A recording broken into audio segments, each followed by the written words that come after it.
Well, joining us to look at the destination inspection this morning is Wale Adeni. He's the Deputy Controller Customs, PRO. I hope I got that. Yes, it yeah, is. Good morning and thanks for joining us. My pleasure to be here. Perhaps maybe our research wasn't actually apt on this particular matter. Take us through our history books, how it all started when we say destination inspection. Well, as the word implies, what we do now, we conduct inspection at home in Nigeria. In the 70s, like you said, federal government, the federal military government, in its wisdom, decided that the best way to address the issue of overpricing, capital flights, quality control, quality assurance, price verifications, was to subject Nigerian bad imports to inspections abroad.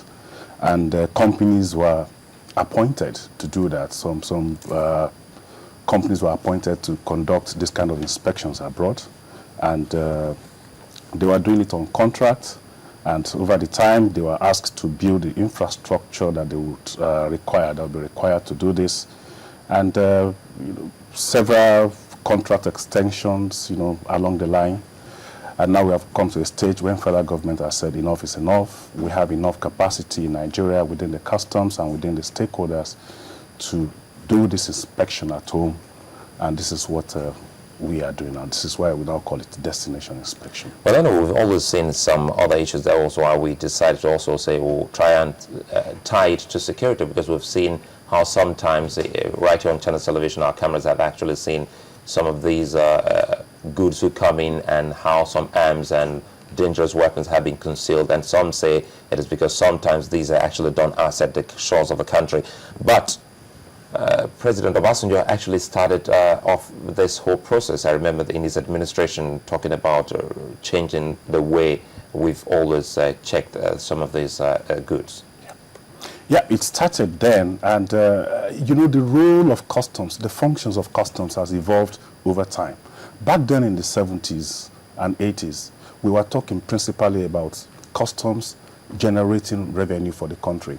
Customs doing, performing anti-smuggling operations, getting contraband out of our way.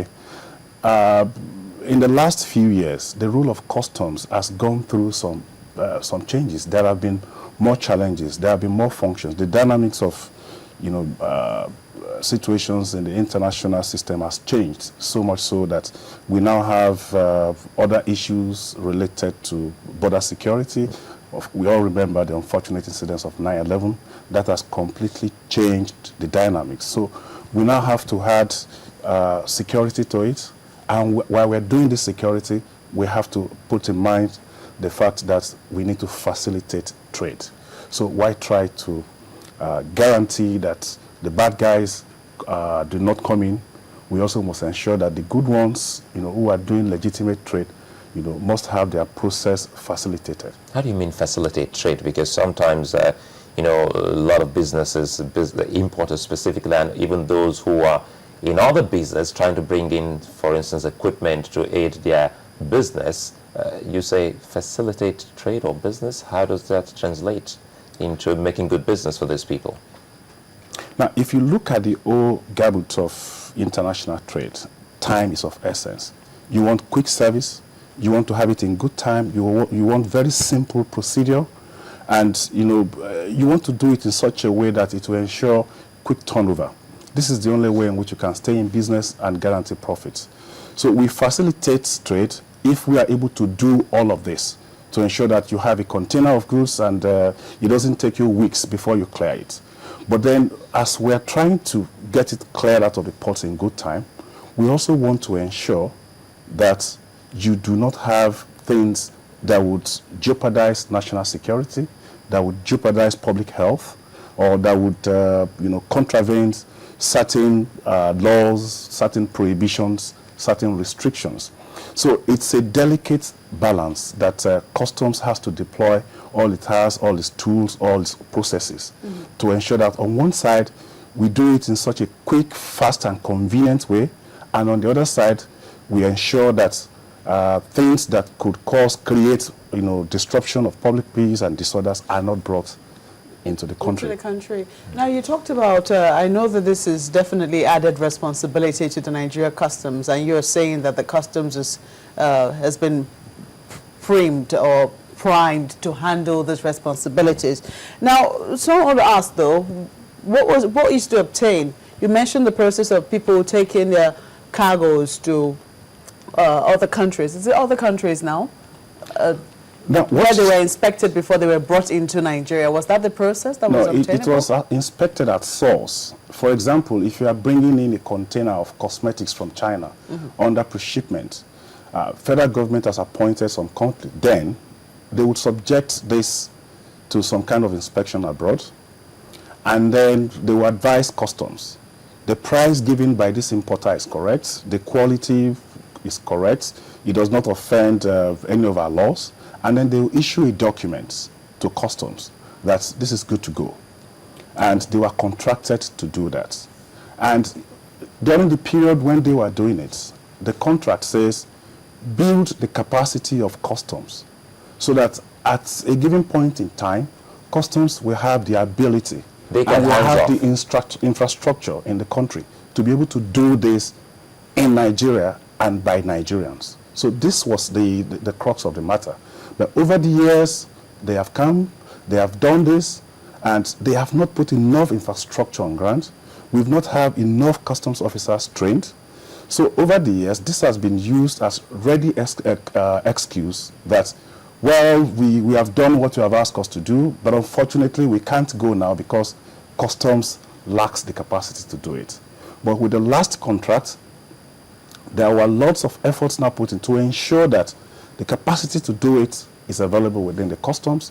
The infrastructure, if it was not provided by the service providers, as we are supposed to have it under the contract, is sourced from within the country. And this is what we have seen in the last few years. Was the country losing any money in all of that deal then?